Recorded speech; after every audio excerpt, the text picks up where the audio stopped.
मर्यादित होते आणि जसं काही गोष्टी गृहसण, ख्रिसमस सेलिब्रेशन याच गोष्टीपुरता मर्यादित होते. परंतु स्वतःहून बायबल वाचणं, स्वतःहून पुढे जाणं, स्वतःहून देवबापाच्या वचनाच्या सखोलात अभ्यास करणं आणि ते करून स्वतःचं प्रशिक्षण करून आणि आपण कोणत्या स्टेजमध्ये आहोत ते सुद्धा ओळखणं,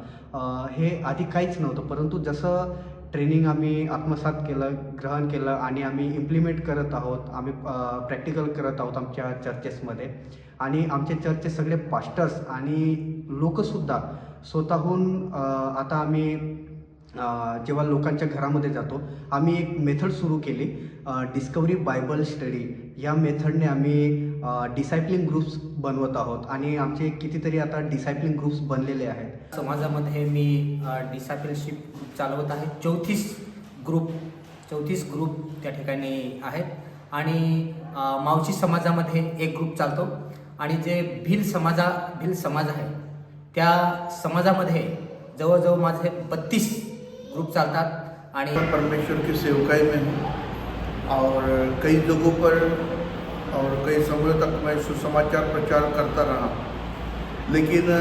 जब से मैं डिसाइपलशिप डिस्कवरी बाइबल स्टडी इसको जो है सीखा और जब से इसके क्लासेस लिए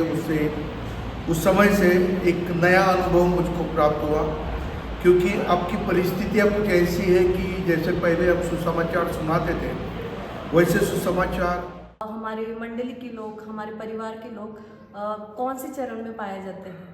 और जब हमने नोटिस किया कि कोई पहले चरण में, कोई दूसरे चरण में, कोई तीसरे चरण में है और कोई चौथे चरण में है, कोई चौथे चरण से पीछे आ चुका है, दूसरे चरण में चला गया है, तो हमने उस ट्रेनिंग को, डिसाइपलशिप ट्रेनिंग को उन लोगों को सिखाया और उनके बीच में उस ट्रेनिंग के द्वारा जो भी शिक्षा हमें मिली थी उनको लागू करने के लिए और उन्हें आगे बढ़ने के लिए हमें बहुत मदद मिली. तर बरेचसे अजून पण काही क्षेत्र असे आहेत आमच्या इथे, खूप असे लोक आहेत, चर्चेस आहेत की जे मर्यादित विचारधारा पाळतात आणि पुढे जात नाही, शिष्यत्व नवीन लोक जुळत नाही, प्रसार होत नाही देवबापाच्या प्रेमाचा. तर आत्ता पण आम्ही हे चॅलेंजेस फेस करत आहोत. आम्ही असेंडिंग लीडर्सला हीच आम्ही